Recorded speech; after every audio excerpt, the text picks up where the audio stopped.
We are catching up with one of the original members of the No-Fly Zone, the always entertaining Aqib Talib. Aqib, first of all, congrats on your retirement. Was it a tough decision? It was, Phil. You know, you was around us in that locker room, man. You know how much that situation means to us. Just not even the games, not even practice, just the brotherhood of us being in that locker room, man. I think that's what I'm gonna miss the most, man. Just, you know, getting to wake up in the morning, throw some hooping shorts on and a t-shirt, brush my teeth, and then go around those guys and be around those guys for 7-8 hours, man. It's a real brotherhood. So that's what made the decision so hard, man. Was it weird watching football on Sunday last week? It wasn't as weird as I thought it'd be, Phil. It was pretty regular. I was really a fan. You know what I'm saying? I really went back to my fan days. I had the main game on my big screen, the two secondary games on the side. So I enjoyed it, man. It wasn't too tough watching it. It was a done deal at that point. So I actually enjoyed watching it, man. I enjoy being a fan of the game.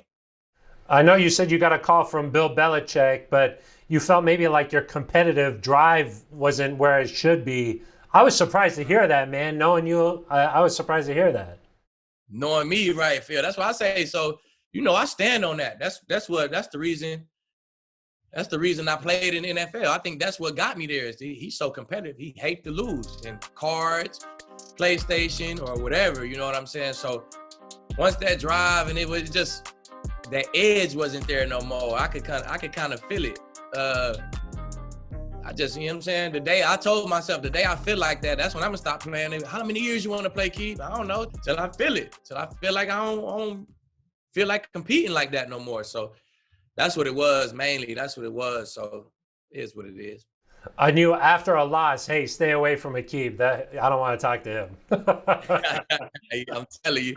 And, you know, I hate it. I used to hate to lose, Phil. You know, give me a minute. Give me a couple hours. Give me to the morning or something. But you know how I used to be after them losses, man. I used to absolutely hate losing. You know what I'm saying? And that was ever since I ever played any competitive sport.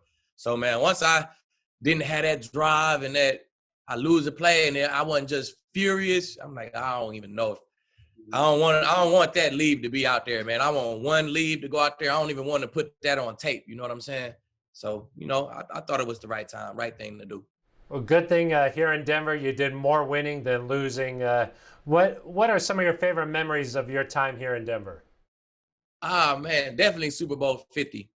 Just the confetti falling, man, guys doing the snow angels and stuff. That's definitely one of them. The AFC Championship before Super Bowl 50. Honestly, Phil, that probably was my favorite game as a football player ever, man, just because it was against Tom Brady. And, you know, we kind of whooped on the Panthers, man. We whooped on y'all all game. We controlled the game all game. At least with the Patriots in the AFC Championship game, it was back and forth. It came down to the last play.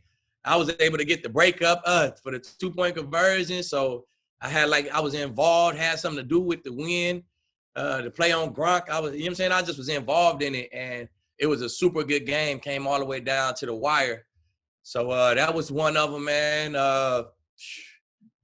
What else, man? Just Vine Crib, man. Just times that's not even football. Just hanging out at Vine Crib, and there's like 25 dudes from the team over there, man. That's just real camaraderie. You know what I'm saying? So we had casino nights, man. We go over there and watch Thursday night football game, man. You know, play cards and stuff like that. So I think that brotherhood, that by far my favorite team. My favorite team. I got the most friends off that team than I did off any other team, man. So them some of my favorite memories right there, man. Just the guys, Super Bowl 50, definitely the AFC Championship. Most interception returns in the history of the Denver Broncos.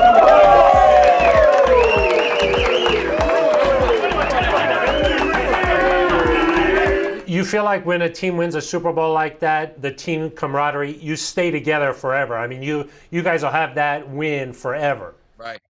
Right. But honestly, Phil, I think that team camaraderie comes first, and then you win a chip. So, I mean, we ask like Ray Lewis and Ed Reed, we ask him about them teams. He gonna say, oh, man, we were super close, and then they won a chip. Like, that comes first. The Kansas City Chiefs, they're a super close team. And then you see they fighting, battling, playoffs, and then they get over the hump and win a chip. So I feel like without that camaraderie, man, you rarely gonna see teams win that chip. So that camaraderie comes first. You feel like you're still really tight though with guys like Chris or TJ, all those guys?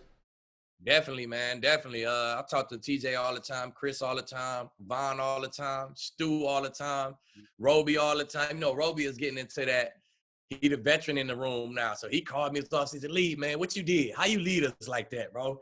What you did? What was your mindset? Like, you know what I'm saying?" So I talked to a bunch of those guys, man. I'm texting Billy Wynn the other day, you know what I'm saying, on the ground. But just a lot of people, man. Steve Johnson, Steve in my gym right now working out. So, man, it's just a lot of guys who I came across at the Broncos. Still good with them right now. Peyton sent me a little article he read the other day, hit me in the morning, asked me for my address. I'm still waiting to see what it is. Peyton said he finna send me something. That got me super excited, Phil. Oh, you'll have to let us know. I think he writes letters to everybody who retires, so maybe that's what's coming. Maybe that's what it is. So definitely, man, I'm super good. DT, both of them guys, man. I ain't even named the officers guys. CJ, I still keep in contact with all those guys, man. So we had a close team. That was a great team, man. So many good guys on that team. Where would you rank that 2015 defense all time? Best ever. I feel like up front, back end, linebackers in the middle, man. We second to none, man. Our numbers second to none. Our rankings second to none. We didn't choke at the end. We actually won the chip with the defense. So, and we carried the team. It was us. So, man, if a top-tier defense carries the team throughout the season, ranked number 1 against the pass, number 2 against the run, or number 3 against the run, and number 1 overall, and they win the Super Bowl, it's going to be hard not to put them guys at number 1. You know, argue with anybody. I'm ready. Let's do it. I love it, Aqib. I got to ask you, you had 10 pick sixes in your career. Most defensive guys, when the ball's in their hand, they look awkward. They don't know how to return it, but not you. I mean, did you always have that? I did. You know, I'm really a wide out, Phil. You know what I'm saying? You know, I'm really a wide out playing DB. So, but ever since I started playing organized football 8th grade here in Dallas. So, I mean, ever since I started playing, I played DB and receiver and return. So I always had a knack for it. They used to throw me a bunch of screens at receiver. So I think my first touchdown in college was against Missouri on a screen pass on offense. My first touchdown on offense in college was on a screen pass, and I took it to the crib. So I always had a little knack for, you know, making guys miss, knowing when to cut back on them and stuff like that. So I always had that in my bag. Let me get you dripping real quick, Coach. We'll get you dripping real quick. Now we're dripping. Now we dripping. Now we're dripping. Now we dripping, Coach. I always thought you would be great in the media whenever you were done playing football. Now you got your podcast, your show, Call to the Booth. Are you having fun doing that? I am, man. I'm having a lot of fun. It still keep me around the game. So I still have to watch a bunch of tape. Now before we got on here, I just finished watching my show and I'm getting critiqued by my producer and stuff on these parts. So I'm still learning, you know what I'm saying? So, but I'm having a bunch of fun, man. Luckily I got great relationships throughout the league. So my interviews on my show, I can get guys on the show easy, man. I just call them up. They'll come on the show. And I'm enjoying it, man. It keep me around the game. Long as I stay around the game field, I'm fine. Yeah, I mean, do you still get that rush on Sundays even, or maybe just doing the show? Is it similar, anything like that? Yeah, it's not the same rush. I used to get like this nervous ass. I don't know if people know, nervous feeling like, oh, as soon as I wake up in the morning, I got to listen to R&B music to calm down. Make sure I eat like super light foods, you know, turkey sandwiches and stuff like that, light mayo. Like, I was a nervous wreck on game day. I just was always amped up, ready to go. You know what I'm saying? So I don't get that feeling, but I do get excited, you know, just being around the guy. I get to watch the tape and talk about it, and people going to hear what I'm saying and bring a guest on the show, talk some more football. So I get excited, but it's definitely not that. It's not that playing feeling. What about like, once you actually played in the game, did those nerves continue or did you settle in once you started playing? Oh yeah, I once warm-ups was over with and we actually did I feel like right after the national anthem, Then the nerves start settling down. Once the game starts, then I'm leaving once the game starts. It's over with. And then you mentioned your gym there too. You're running a gym in Dallas? Yep, A+ D1, man. We got something going out here too, Phil. It's doing great, man. We doing team trainings. We training adults. We training kids. We really putting some people out of here, man. There's guys who came in here, they was on the bench. Now they starting left tackles for their high schools, and you know what I'm saying? Wow.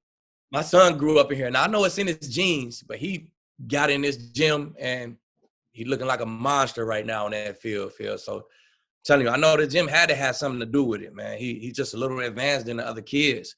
So, man, we putting out good products, man. We standing on it. We got all good trainers, and we got something going out here. Is that part of it too? Now you get to be a dad more. You get to be more involved. Get to watch them play football. Definitely. That was a huge part of the decision. It wasn't just that I didn't really have that drive no more, but it's my kids getting older now. You know what I'm saying? Jabril, he's 7. He playing tackle football now. He want me to be at the games. He feel like he play better when I'm present at the games. You know what I'm saying? So he want me at the games. My daughter, she stayed in Orange County with her mother, but now she's living in Dallas with me. She been waiting for me to retire so she could come live with me and, see what that's like. So, my kids and my family and where we are as a family definitely had a lot to do with the decision as well. Let's talk a little bit about this Broncos football team. You mentioned your relationship with Vaughn. How do you think he's going to bounce back from this injury? Man, he's Vaughn, so I know he already ready to go, man. He's super mentally tough. That's one of the best things about his game. He's so mentally tough. He's so confident in himself, man. So I don't have no questions how he gonna come back. He's gonna come back even stronger, core strong. He was already locked in this offseason, man. That's probably the most locked in Vaughn that I ever seen. He came out here to the gym. He came out here for a month and worked out, man. And I'm like, well, I ain't never seen you locked in like this. So he was already doing it. He was already changing as, maturing and really locking in strictly football. So I think he'll stay right on that same path, man. He'll rehab, he'll get back. And I just hate to see that happen to him, man, because I was excited to watch him play this year. Man, he had a tremendous training camp. I thought he was going to kill it out there. It's a shame. I believe it. It is what it is. That's part of our game, Phil. It is what it is. He know that. He know he's just going to keep praying and get back, baby. It's a test that he got to pass. The Broncos quarterback, Drew Lock, one of his famous moments last year was when he was rapping on the sideline. Would you have loved to have played with a quarterback like that? Always, man. I love, guys who in the game, they, social guys. He be himself, man. That's what I like. That's what I like about him, man. He don't try to be nobody but himself, man. So, I love them kind of characters. Peyton never did that, huh? Hey, Peyton, he'd come down. Peyton was a locker room joker, man. So, he'd come down, put our chains on and stuff. We never get him to rap. You know what I'm saying? But Peyton is like one of the funniest guys in the world, man. So he the same. He just be himself, and his wittiness and his jokes it's crazy. Well, Aqib, hey, thanks for taking some time to catch up a little bit here, man. Let us know whenever you're in Denver. I'd love to catch up in person, especially when all this stuff is over with. Right, definitely, man. As soon as all this stuff over with, I got to come by, man, check y'all out, man. I miss it out there. Love Broncos country, man. I'll never forget my time in Denver.